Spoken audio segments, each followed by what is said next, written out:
Morning, everyone. It's Monday morning, the 26th, bright and early, and we have a bunch of information. So let's just start by saying that March durable goods orders came out. They were a huge disappointment. The headline number was up 0.5%. Expectations were up 2.2% after February's very cold, the excuse of it being very cold for durable goods orders to be down. Ex-transportation was up 1.6.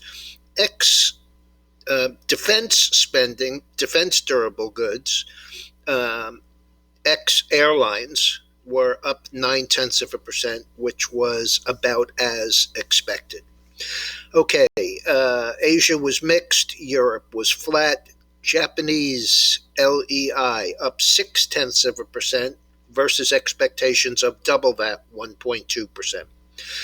India is a wholly hot mess. Fifth day in a row, new cases of COVID, over 350,000. Record deaths, healthcare system pretty basically on the edge of collapse. Okay, let's come back home. We had Lennox beat top and bottom line. Stock is 351.34, up 16.88, 5.1%. Albertsons missed on revenues but beat on earnings and gave okay guidance. The stock is 18.40, down 78 cents or 4.1%. Otis, the elevator company, beat top and bottom, gave good guidance, 74, up 272 or 3.8%.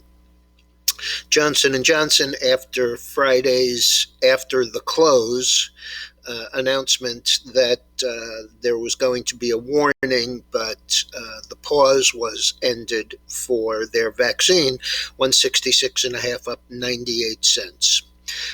And we have Tesla reporting after the close today. This is a big week. I think there are 166, or roughly a third of the S&P 500 reporting this week.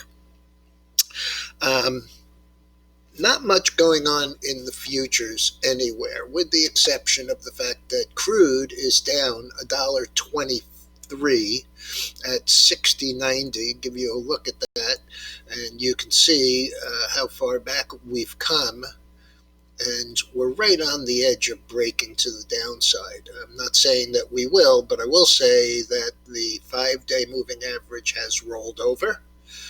It is about to cross the orange line, which is the 50, and it's right on the edge of crossing the 20.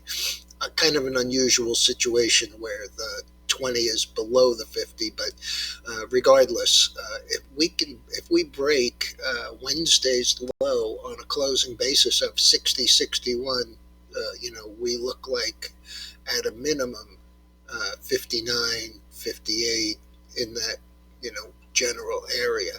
And right now, let's remember that number is 60.61, and the low today so far is 60.85, but not looking especially good. I just want to take a quick look at the nat gas. It's down about 3 cents, and this is one I still really want to buy, so maybe we'll use that. As you can see, the chart on the nat gas is leaning upwards, where the chart on the oil is downward facing. This one, the moving averages are all pretty much where you'd expect them to be. We did come off this 200-day.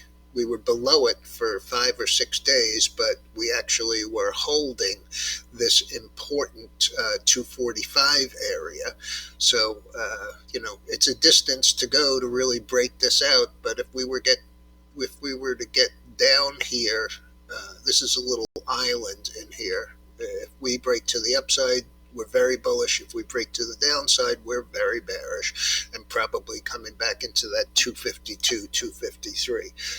But absolutely the big chart of the day, well, I'll get to that in one quick second.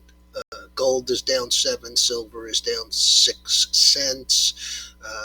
The stock futures are basically a mixed bag this morning, with the Dow up 55, the S&P unchanged, and the NASDAQ down about 25. But we also have the dollar up 6 cents, and we have bonds coming back a little after that economic news, still down 7 ticks.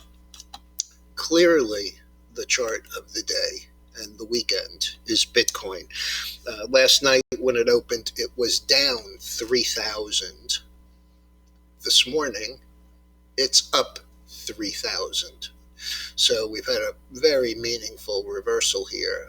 I wrote in last night's letter that I thought that this is the area that it would hold. If it didn't, it might get back all the way down to 43, 42 and a half, but that this area in this 46 to 48,000 area really looked like support, and that's exactly where we stopped. Friday's low was 47,395, overnight 47,440, so a slightly higher high, a slightly higher low and a much higher high.